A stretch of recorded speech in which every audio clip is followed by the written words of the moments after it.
Hello everybody, welcome to another daily dose of your gaming news and all that good stuff. And bear with me today, I think it's going to be a long one. A lot of stuff happened since the last video. And mainly, like, before I went to bed, I started doing some quick checkups, see what kind of news I will cover for today, and there is a lot of stuff here.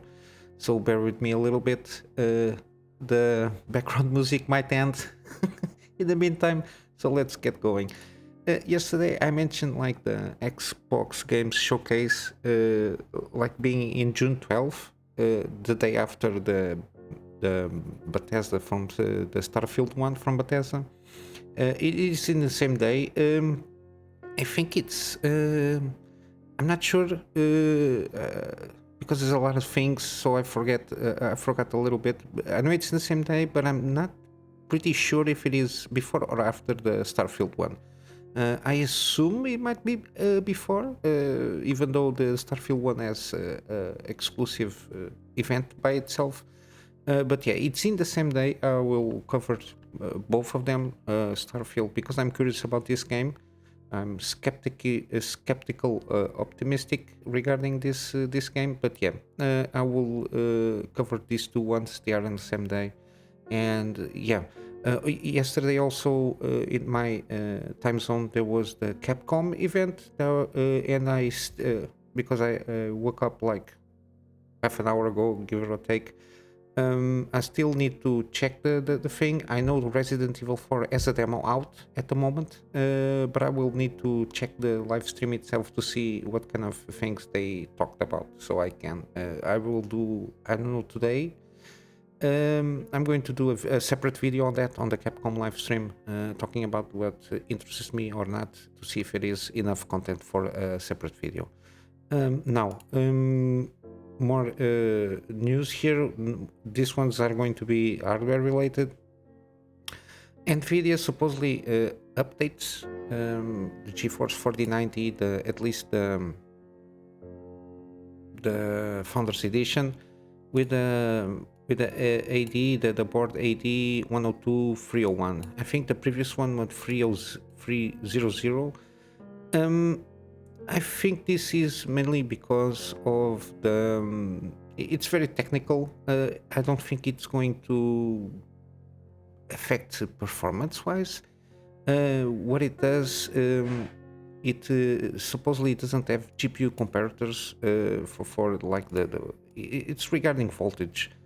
I think it doesn't going to affect performance in this GPU, but supposedly it lowers down a little bit the manufacturing costs. But I don't think we're going to see any reflection on that in the GPU itself. So don't expect like big things here. This is a Halo product, so it's going to maintain their price at least. The voltage here, you see, usually it's 1.1, I think, and lowers a little bit because I think voltage doesn't affect too much the performance of this GPU, because this is kind of a monster here, and it's kind of limited because of the heat dissipation capabilities of the cooler itself. So don't expect huge differences here. So if you see a lot of things, I don't think it's going to affect performance-wise, at least at this moment in time. In other news regarding hardware, supposedly we have the first AM5 motherboard for AMD, from the chipset P650, and it's below 125. It's from ASRock. This chipset here, I saw a lot of reviews on like the quality of the motherboards. ASRock is not the best ones. Usually, in terms of the budget entry level, the best ones are, from what I understood, it's MSI, the Pro one. From what I could perceive, it is mainly because of the power delivery. It's more stable. It handles better all that stuff, and has more like connections, and it's a better one, even though it's not 125 as AMD promised when they launched the AM5 platform. However, if you're in a very tight budget, now you have like 125 motherboards coming out for AM5 platform. Also, Intel Arc A77 now drops the price, only $20 more expensive than the A70 750, and it's supposedly this is from first AAB motherboards from ASRock. I think it comes with a game and some production software, all valued around $400 or something like that. I didn't see anything. I think this is on their website, or this is Newegg. Sorry, this is Newegg. Okay, I'm not. I usually don't go to Newegg, so I usually don't get the layout of the site right away. I think this is like a Newegg stuff here. This is a good GPU. It's cheaper than the 4060 and performs basically similar. And it's even cheaper than the RX 6650, which is also very good. I start now to advise to, if you are in the 1080p gaming, Intel GPUs are very, very solid. They are cheaper. They perform around this kind of 4060 series and the 6600 series from AMD. So it's a very good deal. You got at least a game and some production software, valued almost $500. So it's always a good deal. So if you are on the lookout for a GPU, just pay attention. Newegg. Also, NVidia is launching a new 3060 variant. This one is with the GDDR6X memory on a GA104 die. The 104 die, it's from the 70 class series, from what I know from these kind of things. The previous ones are from the 106 die. The 104 die supposedly is being made on this because you know, when you do the chips and everything, sometimes they are not properly. There is some things that sometimes they have to downscale on the board itself, so it cannot be taken advantage for a 70 class card. So they might be start lowering, like shutting down some stuff here and there to make it 3060. Supposedly the boards are better quality. The higher the class, the more quality the board has, because it has to get in some standards in terms of production and quality wise. So it's another more variant here. So now we supposedly going to have 4 variants. This is not officially announced by NVidia by any means. This is kind of a rumor. We don't know if it's being launched. Supposedly, I think it's going to be launched, but we don't know yet if it's going to be launched in the global market or it's going to be to specific markets, even though it's supposedly going to perform better from all the previous 3. Take it with a grain of salt at the moment, and even if it launches, we are not sure if it's going to launch in all markets or it's just for specific markets. More news regarding some hardware here. We get, I spoke about this DDR5 24 and 48 gigabytes memories modules. These are expensive like hell. I don't think it's compensating for the normal person. This is going to be great, yes, for production applications, because the more RAM, the better the system can handle the applications, like 3D applications that use a lot, that really need a lot of memory. But still, AMD is still kind of in a beta state when it comes supporting these DRAMs. Intel, I think, can handle until, I think, 8,000 megahertz, something like that, something crazy. I don't think these capacities here, again, are not for the normal person that's going to play games. 32 gigabytes, it's plenty enough. If it is in good time, with good timings and high enough speed memory, I think it's more than enough, even for light production. So now let's go into the gaming part. We got still a lot of stuff here to cover for today. Supposedly now we have the PC requirements for The Last of Us Part 2 on PC port, and it's going to need you're going to need a lot of stuff here to run at 60 FPS 4K on the ultra setting. So this is ultra. So even though the CPUs here are not that demanding, for example, 1080p, we got a 8th gen core from Intel and a 3060X from AMD Ryzen. Even the GPUs are not that big of a thing, and 6000 series is okay, a 6600, we mentioned this before. Even a 20 Super is good, or a 3060 at least with 8 gigabytes is good. So you are good to go. You just only need basically 60 gigabytes of RAM. We just hope that we have enough SSDs, 100 gigabytes. I think it's mainly because of texture wise, because this game is very old. I only see a reason to have this space requirements on the SSD if mainly because of the texture sizes, mainly because at the like ultra 4K thing, we're going to need like a 4080 or a 7900 XT to handle those textures and those effects and particles and everything. I'm sure this is why we have this SSD requirement. And even the CPU, it's a little bit higher than usually what the game's coming out. So a 59X from AMD or a 12600K for Intel. I think it comes with a lot of options still. Naughty Dog, at least in PC ports, even with Nathan Drake, forgot the name of the franchise. Nathan Drake franchise, the guy, the Indiana Jones copycat. Their ports are pretty good. So in this one we have like until super ultra wide 32:9 displays. We got DLSS, we got FSR, we got VSync, we got frame rate limits, texture quality, shadows, reflection, ambient occlusion, and a lot of stuff here. And also in terms of audio, a lot of good stuff and dual sense features.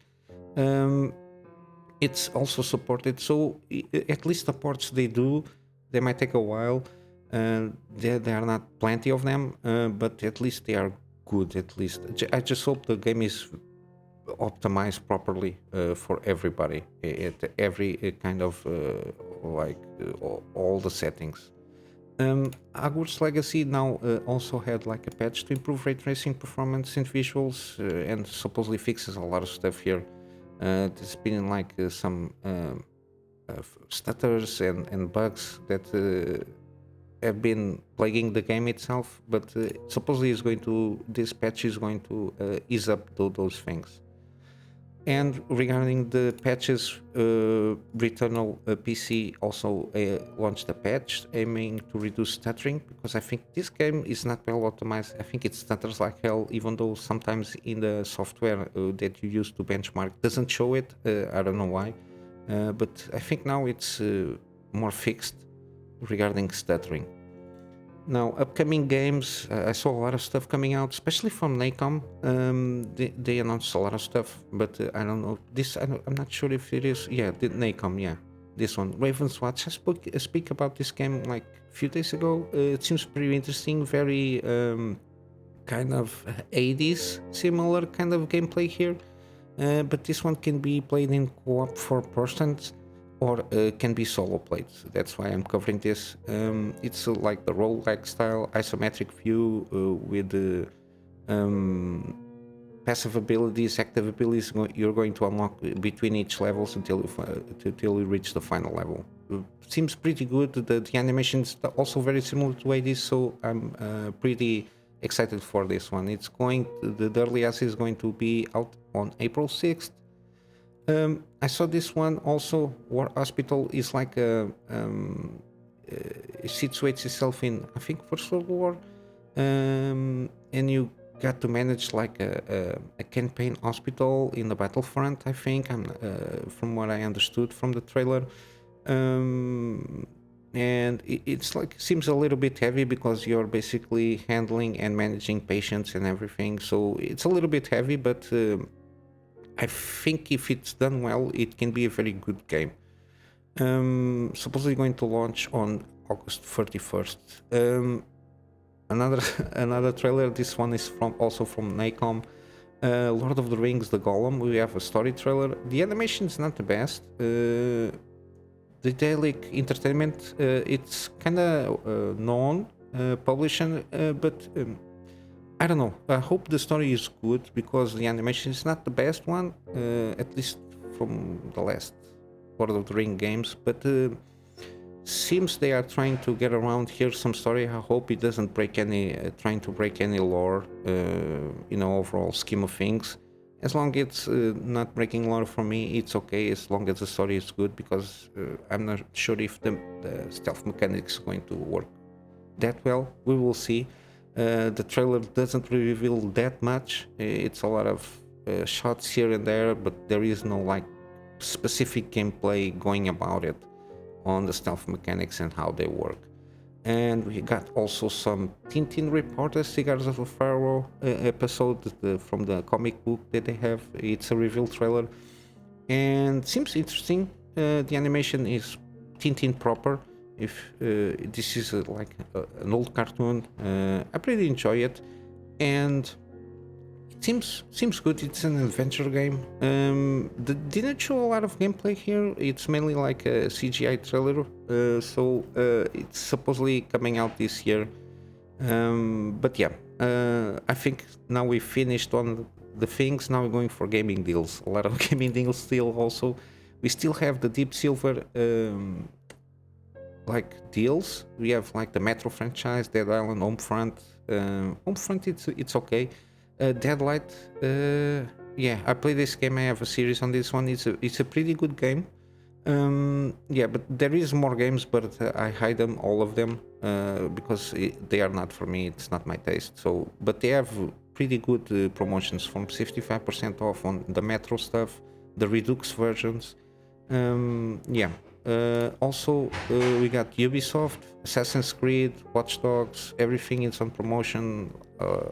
A lot of percentages, 75% off in some of them, and also on Capcom, mainly because they did the event yesterday. So we got the Resident Evil, Street Fighter, Dragon's Dogma, Dead Rising, Devil May Cry. You got a lot of them.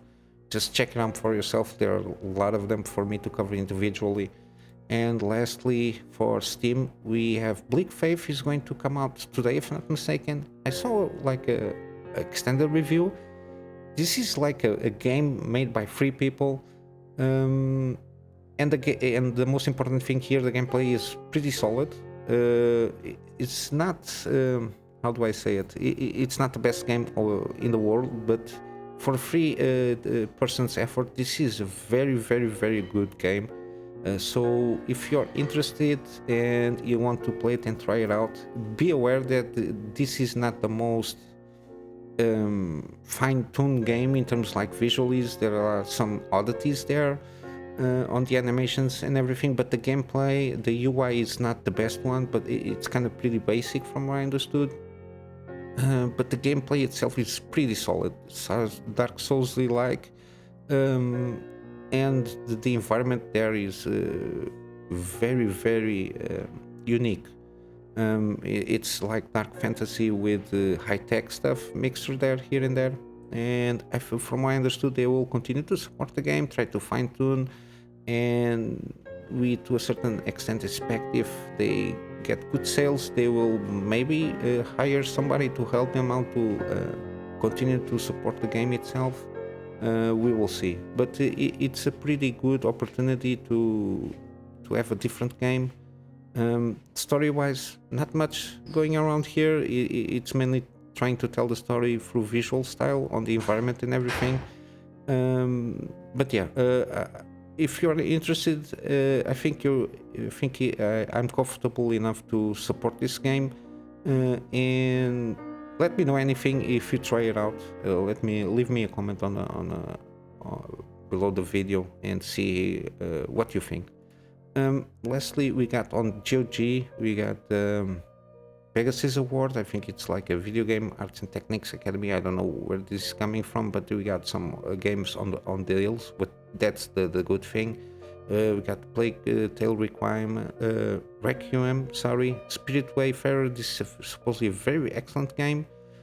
Tunic, Siberia, and we got also Dead Cells. Then we got some older games like the first Plague Tale Innocence, Gridfall, more Metro stuff here.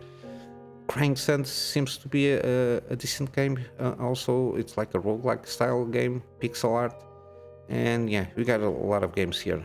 And yeah, basically now we finished at the moment. Now I need to check the Capcom stuff and see if I have enough material to do a video on that. But yeah, don't forget, the Resident Evil 4 remake demo is out, so give it a try and let me know how it goes. And I'm going to wrap up for today for the Go Get Funding, so I can deliver more and better content for my private clients and start doing some video content. And also in my free spare time, doing the things that I do, doing some scripted content on some deep dives on things that I like to talk about, and of course resuming my gameplay series. And with all that said, guys, hope you have a wonderful day, excellent weekend, and I will see you in the next one. So till then, Kunamy Master out.